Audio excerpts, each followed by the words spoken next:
Eles achavam que pressionar uma mãe solteira seria suficiente, mas a injustiça não veio com gritos. Veio com prazos, contas e ameaças frias. Ela acreditava que ainda tinha tempo, até ouvir que poderia perder o próprio sustento e o futuro do filho. Vieram portas fechadas, acusações disfarçadas de cuidado e a sensação de lutar sozinha contra um sistema inteiro. Muitos vão acompanhar essa história até o fim e seguir em frente sem dizer nada. Mas quem comenta de onde está assistindo é porque ainda carrega algo vivo aqui dentro. O ar está pesado, não com o cheiro de açúcar queimado ou baunilha, mas com o odor metálico de desinfetante barato e a poeira fina que paira no ar-condicionado velho. Viviane, 35 anos, elegantemente vestida em um blazer cinza bem cortado, de pé em uma sala de reuniões fria. Ela não está fazendo uma venda milionária. Ela está sendo demitida. O senhor Monteiro, 50 anos, olhos frios, gravata de seda, repousa os cotovelos sobre a mesa de mogno, o som de seus anéis de ouro ecoando no silêncio forçado. Viviane, sua performance em vendas foi inegavelmente excelente. O problema, e eu preciso ser direto aqui, não é o seu talento, é a sua disponibilidade. A luz fluorescente sobre a mesa pisca, quase um presságio, refletindo nas lágrimas não derramadas de Viviane. Ela sente o calor subindo pelo pescoço. Não é a primeira vez que ela ouve a acusação velada de ser muito ocupada com a vida pessoal, mas vinda dele, naquele tom paternalista e falso, a dor é cortante. Eu cumpri todas as minhas metas, Sr. Monteiro. Eu trabalhei noites, perdi fins de semana. Tudo o que fiz foi para garantir que meu filho tivesse o mínimo, sem nunca prejudicar a empresa. Sua voz é firme, mas por dentro, o chão cede. O Sr. Monteiro suspira, um som ensaiado de decepção. Exatamente, Viviane. É para o seu filho. Nossos clientes de alto nível esperam 100% de dedicação. Não podemos ter uma gestora de contas constantemente distraída por responsabilidades fora daqui. Ele gesticula vagamente. Ele não precisou dizer as palavras mãe solo. O desprezo estava implícito em cada sílaba. A humilhação a atinge como uma onda gelada. Não é apenas a perda do emprego. É a negação de seu valor como profissional por causa de seu papel mais importante na vida. Ela lembra-se da última vez que teve que sair 30 minutos mais cedo para buscar Lucas na escola, porque a creche substituta havia cancelado. Esse pequeno ato de amor materno estava agora sendo usado como a machadada final. Ela pega a caixa de papelão, que contém apenas uma caneca com a foto de Lucas, 8 anos, sorrindo, e um caderno de anotações com receitas rabiscadas nas últimas páginas. Este é o seu único tesouro material naquele momento. Ela não se curva, não chora na frente dele. Ela apenas assente com a cabeça, um olhar de gelo na direção do homem que acabara de condenar seu futuro imediato. A saída do prédio, onde ela havia passado os últimos 7 anos construindo uma carreira, é um corredor de olhares curiosos. Cada passo é um exercício de coragem forçada. Dias depois, a realidade é um quarto de hotel de beira de estrada, o quarto 104. É a solução mais barata e imediata. Temporária. Como Viviane repete para si mesma 20 vezes por dia, tentando acalmar a ansiedade que aperta seu peito.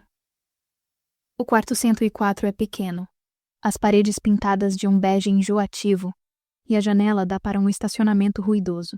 Para Lucas, é uma aventura estranha, mas para Viviane, é a materialização da sua queda. Ela guarda as poucas roupas nas gavetas desencaixadas do armário. O cheiro de bolor e umidade é constante. Naquela noite, Lucas está desenhando na mesinha redonda, ignorando o carpete manchado. Ele desenha um foguete. Mãe, quando a gente vai para a nossa casa de novo? O cheiro aqui é engraçado. A pergunta de Lucas, tão inocente, corta Viviane no peito. O foguete, símbolo de ascensão, contrasta dolorosamente com o ambiente. Ela se ajoelha ao lado dele, forçando um sorriso que não chega aos olhos. Logo, meu amor. A mamãe só está em uma pausa muito, muito longa. A geladeira minúscula do quarto é quase vazia. Um pote de iogurte, um pouco de leite e um ovo rachado. A conta bancária está diminuindo perigosamente. Os dias se arrastam. Ela envia currículos, mas a cidade é pequena e o mercado é cruel. A cada rejeição, a dor do desprezo de Monteiro se intensifica. Ela começa a sentir uma pressão esmagadora. É a necessidade desesperada que a faz revisitar o caderno de anotações. aquele que tinha as receitas rabiscadas. Desde criança, Viviane encontrava refúgio na cozinha, o único lugar onde o caos do mundo exterior não a alcançava. Ela era conhecida por seus bolos caseiros na época do escritório. Era ela quem trazia o bolo de cenoura com cobertura de chocolate na sexta-feira. Era uma forma de demonstrar afeto, de ser vista. Agora, ela olha para a pequena bancada do quarto 104. É minúscula. Mal cabe a air fryer que ela trouxe e um micro-ondas. Lucas, ela chama. A voz rouca de tanto pensar. Que tal se a gente fizesse um bolo? Um bolo de verdade, cheiroso, para matar essa saudade de casa? Lucas, que estava cabisbaixo, levanta a cabeça imediatamente. O brilho nos olhos dele é o primeiro lampejo de esperança real que Viviane sente em semanas. Na manhã seguinte, usando o dinheiro restante do último cheque, Viviane compra os ingredientes mais básicos. A cozinha improvisada é um campo de batalha. O fogão de acampamento em cima do frigobar, a batedeira emprestada da vizinha do andar de baixo, uma senhora que trabalha na lavanderia e sente pena de Viviane, um mistério que ela prefere não desvendar ainda.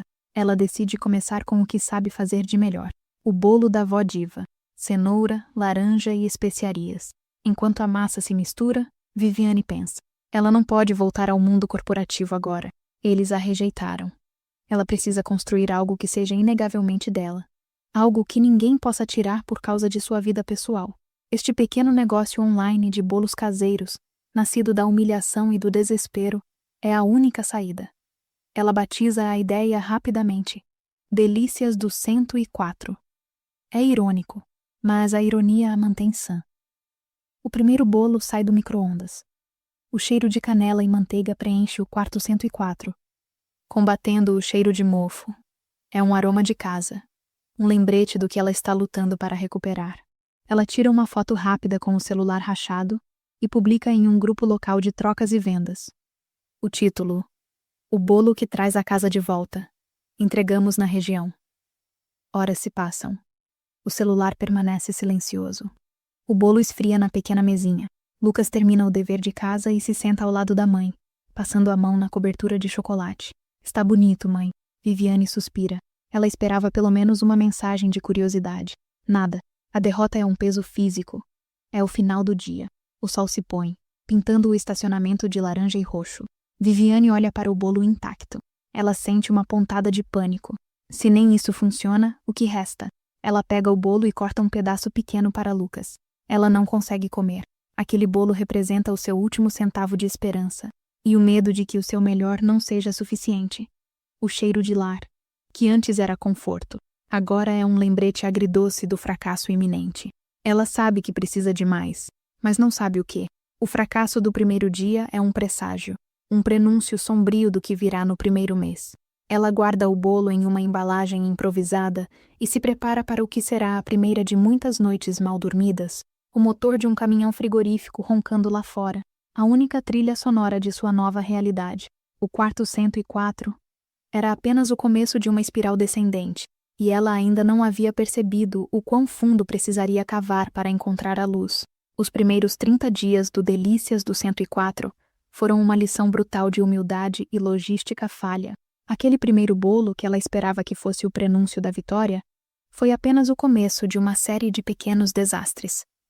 Viviane, acostumada à organização implacável do mundo corporativo, onde os resultados eram medidos em gráficos crescentes, agora enfrentava a caótica e imprevisível realidade do microempreendedorismo.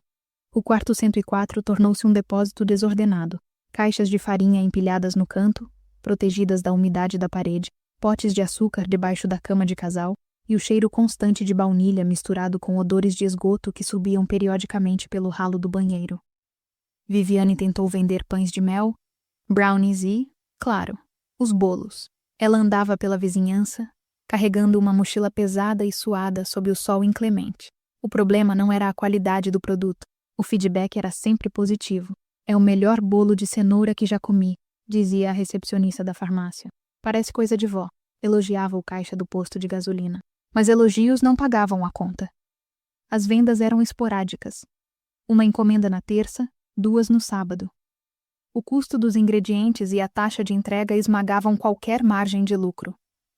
Ela estava trabalhando 18 horas por dia para ganhar o suficiente para comprar os ingredientes do dia seguinte, presa em um ciclo vicioso de produção de subsistência. A ansiedade de Viviane se manifestava fisicamente. Ela roía as unhas até sangrarem e dormia em turnos de 3 horas, sempre acordando com o medo de ter esquecido de responder um cliente, que nunca aparecia. Certa manhã, ela acorda com Lucas a sacudindo suavemente. Mãe, a luz acabou. A Eletrobras havia cortado o fornecimento. Era o fundo do poço. A humilhação de ter que pedir ao gerente do hotel, um homem silencioso chamado Seu Pedro, que parecia ter visto demais, que ligasse a chave geral manualmente foi pior do que a demissão. Ela sentia a dor do desprezo novamente, não vindo de um chefe, mas da própria realidade. Ela era uma mãe solteira falida, morando em um lugar deplorável, e sentia-se diminuída a ponto de mal conseguir olhar Seu Pedro nos olhos. Lucas, apesar de sua pouca idade, percebia o desespero. Ele parou de pedir brinquedos e de reclamar da comida simples. Ele estava se tornando silencioso demais. E isso quebrava Viviane mais do que qualquer conta atrasada. Ela se lembra de ter se sentado na cama naquela noite. O ar-condicionado desligado, o calor abafado e úmido envolvendo-os. Ela segurava Lucas, que tremia de medo de que fossem despejados. Mãe, a gente vai ter que ir morar na rua? Lucas pergunta, a voz fina. Nunca. Ela sussurra beijando sua testa. Eu nunca vou deixar isso acontecer. Eu te prometo. Eu vou encontrar uma saída. Eu sou sua mãe, e eu tenho coragem para isso. Mas em seu íntimo, a voz do Sr. Monteiro ressoava. Muito ocupada com a vida pessoal. Talvez ele estivesse certo. Talvez ela fosse incapaz de fazer as duas coisas. O mês termina com um balanço catastrófico. O dinheiro do acerto estava quase zerado. Ela tinha 3 bolos velhos endurecendo no canto e uma dívida crescente no cartão de crédito que usou para comprar a farinha e o açúcar. Ela pega a planilha de custos, que ela havia montado com precisão corporativa, e joga-a na lata de lixo. Não havia mais números para calcular. Havia apenas uma decisão. Desistir.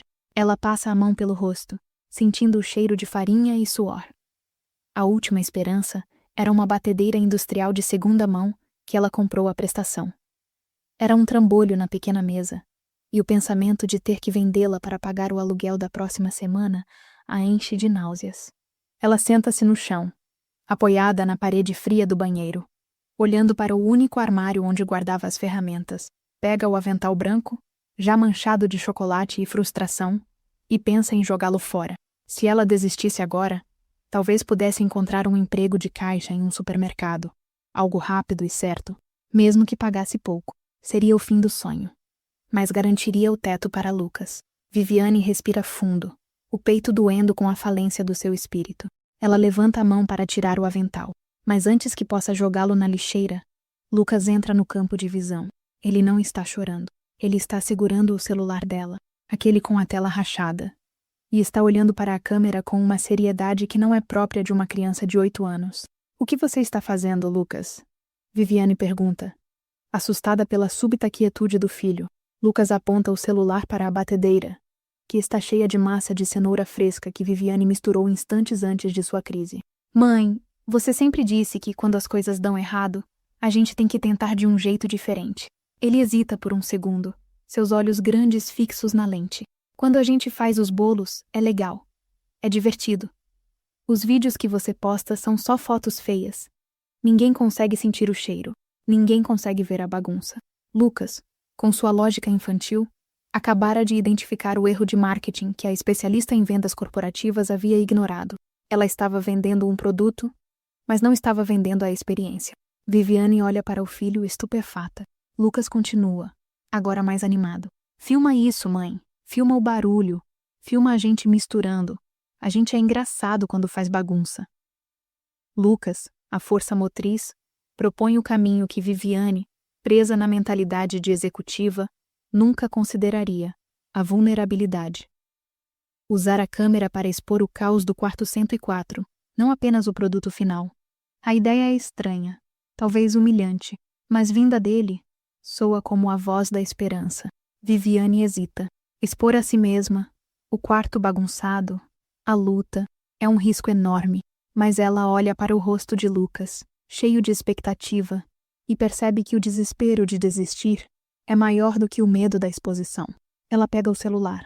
Tudo bem, campeão. Hoje vamos fazer o bolo de um jeito diferente. Aquele momento, de Lucas segurando o celular, marcava a virada silenciosa. O avental não foi jogado fora. Ele foi colocado de volta, desta vez com uma determinação renovada. Eles decidem filmar o processo de fazer o bolo de laranja e coco, o favorito de Lucas. Eles posicionam o celular sobre uma pilha de livros e, com a iluminação precária do abajur, começam a gravar. O vídeo é amador.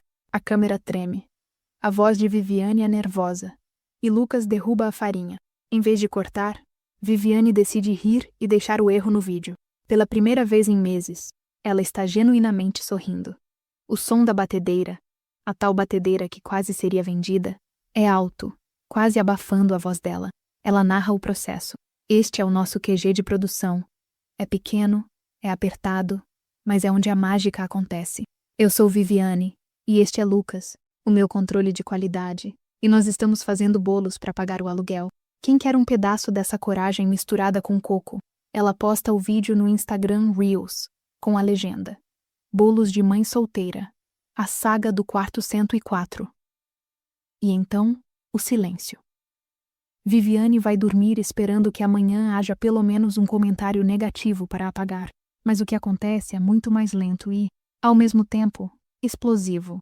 Naquela noite, o primeiro vídeo tem apenas 12 visualizações, mas uma delas é acompanhada de um comentário: Essa mãe tem fibra.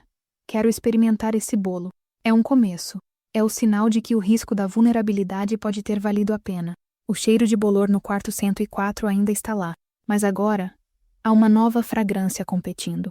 A frágil, mas poderosa, fragrância da esperança.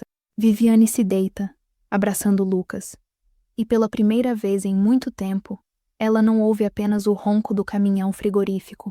Ela ouve a batedeira, o som da sua luta e a voz do seu filho, que se tornou seu diretor de fotografia.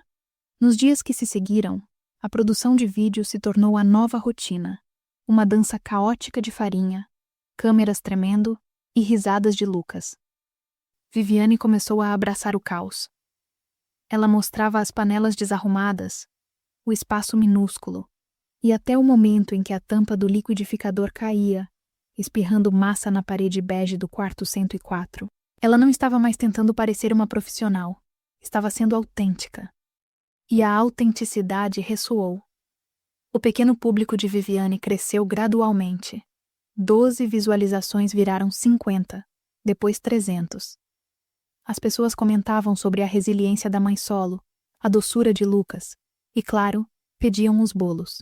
As vendas aumentaram de 0 para 5 por dia.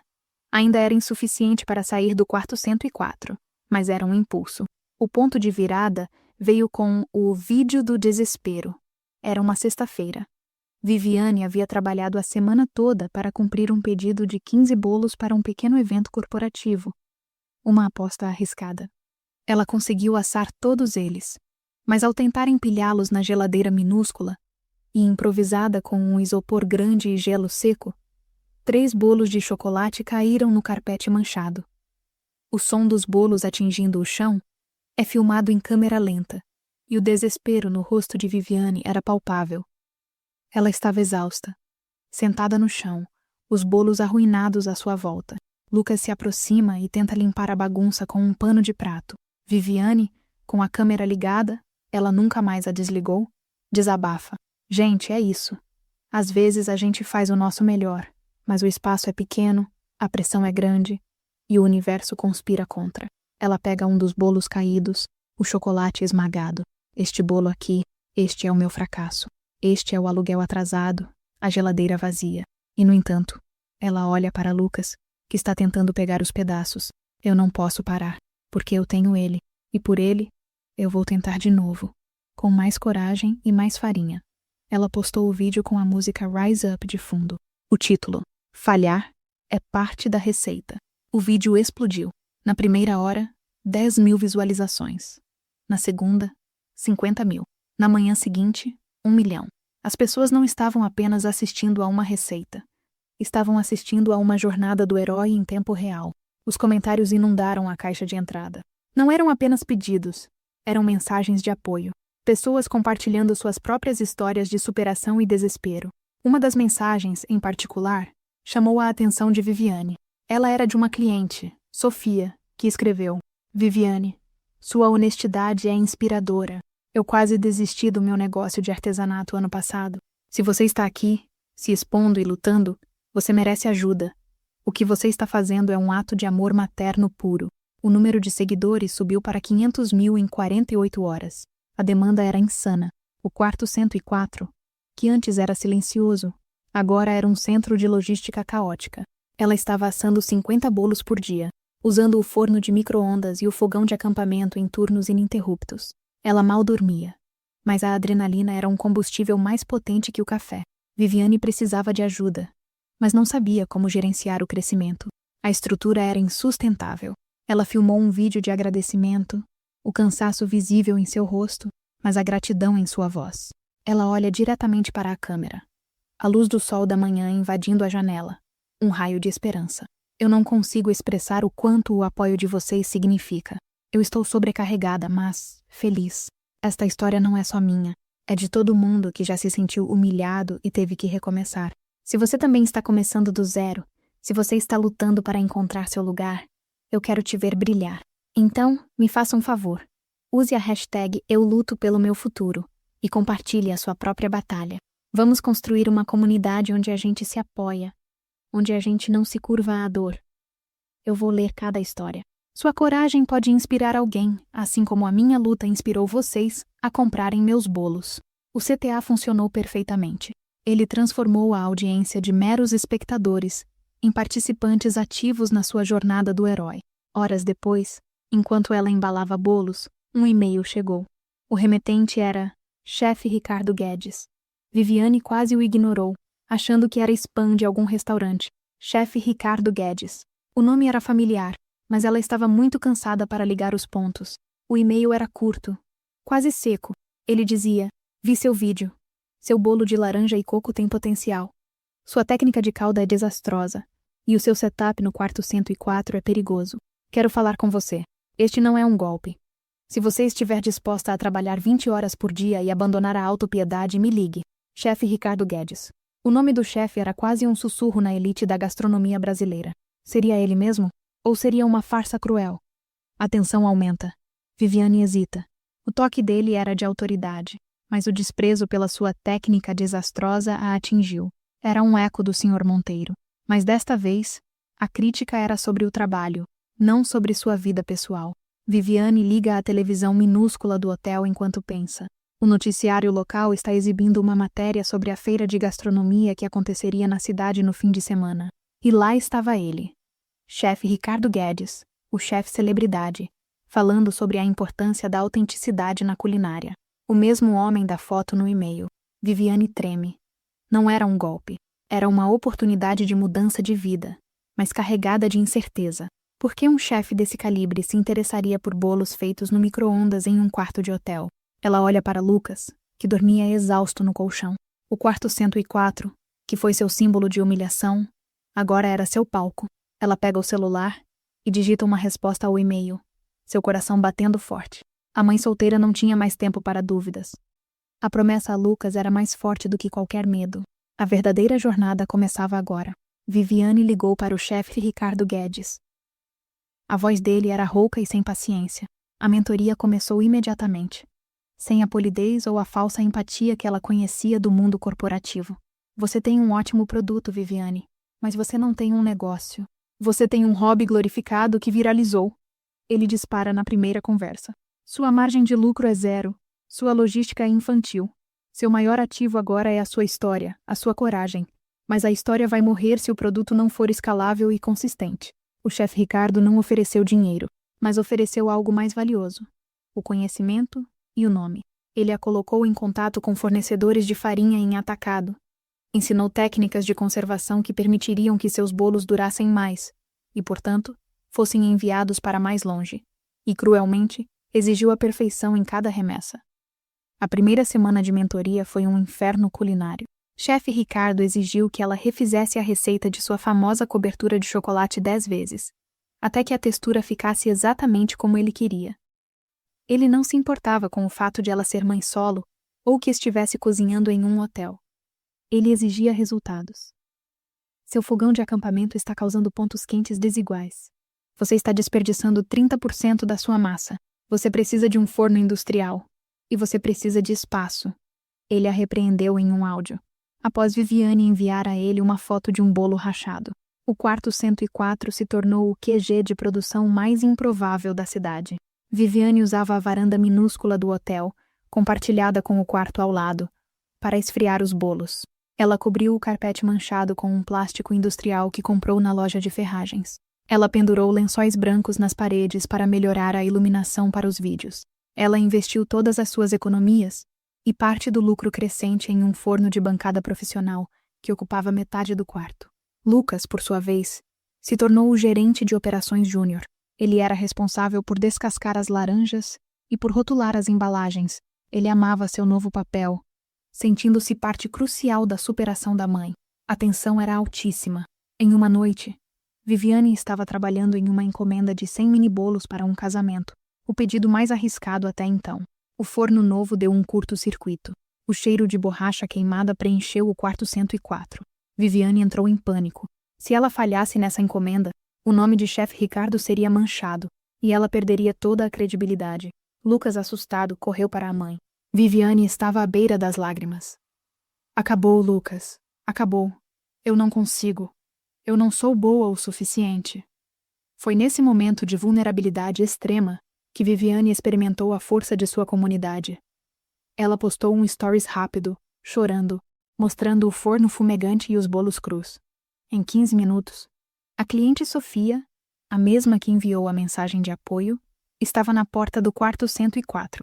Sofia era dona de um pequeno café no centro. Viviane, eu vi seu stories. Eu tenho um forno industrial que você pode usar agora. Venha comigo. Não perca essa encomenda.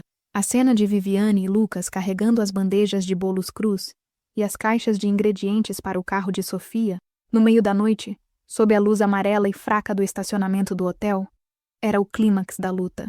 Era a prova de que a mãe solteira não estava mais sozinha. A autenticidade e a esperança que ela havia compartilhado retornaram em forma de ajuda concreta.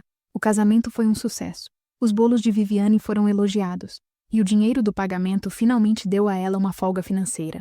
Ela pôde pagar os meses atrasados de aluguel, e, crucialmente, deu entrada no depósito de aluguel para uma pequena cozinha industrial. O quarto 104 estava prestes a se tornar história. Mas a jornada não seria completa sem o confronto final com o passado.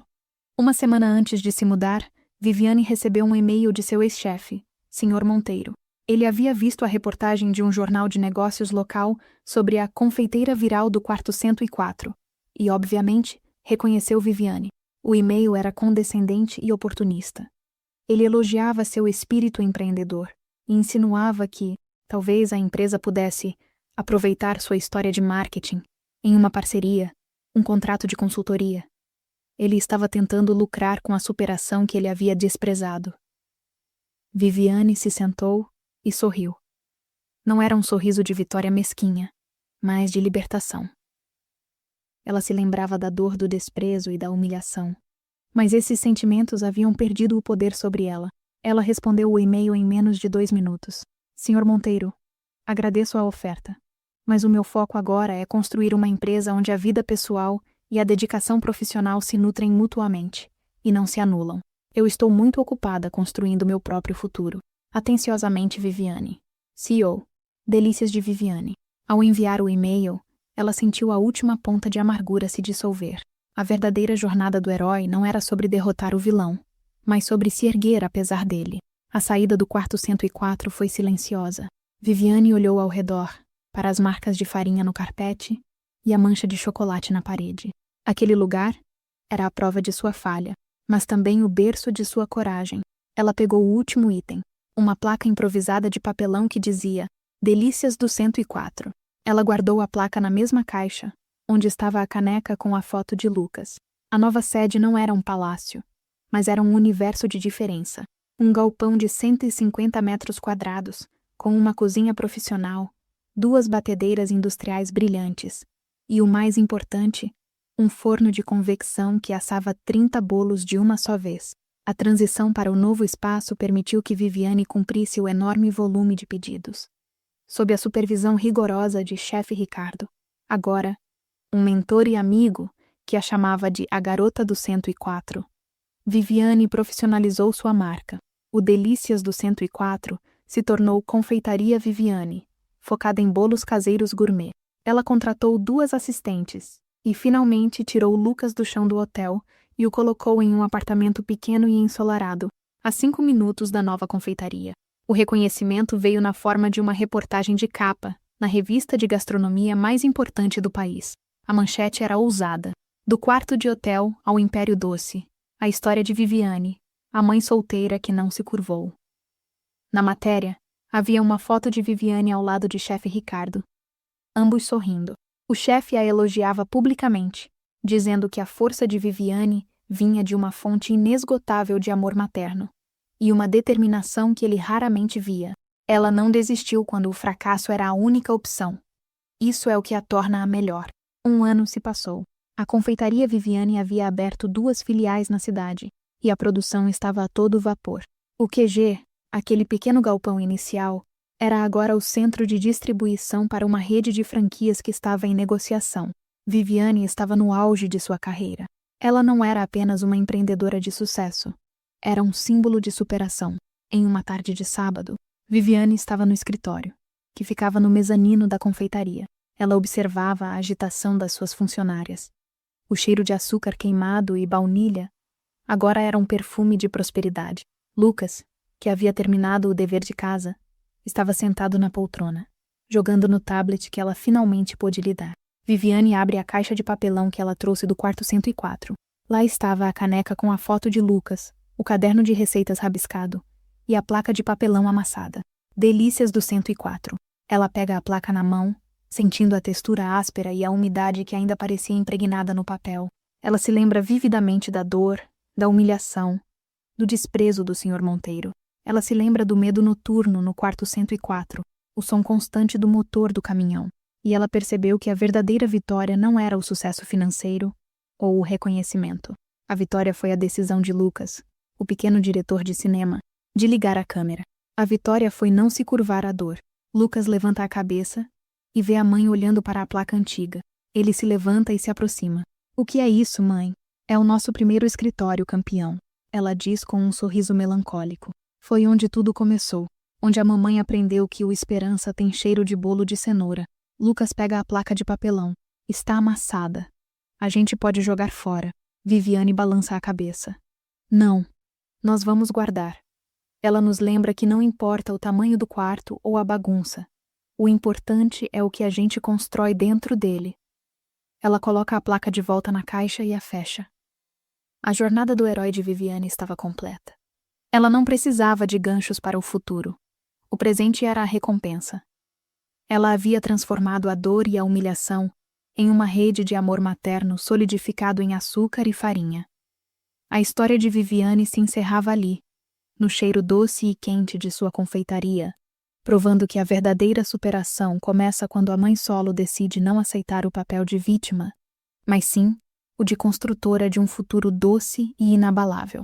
O fim era fechado, satisfatório e inegavelmente vitorioso. Essa é a história de Viviane, uma mãe que enfrentou o desprezo, a dor e o impossível, mas decidiu não se curvar à vida. E você que está assistindo também pode carregar essa coragem dentro de si. Se essa história tocou seu coração, deixe seu comentário. Compartilhe com quem precisa ouvir uma mensagem de fé e superação. A esperança sempre encontra um caminho.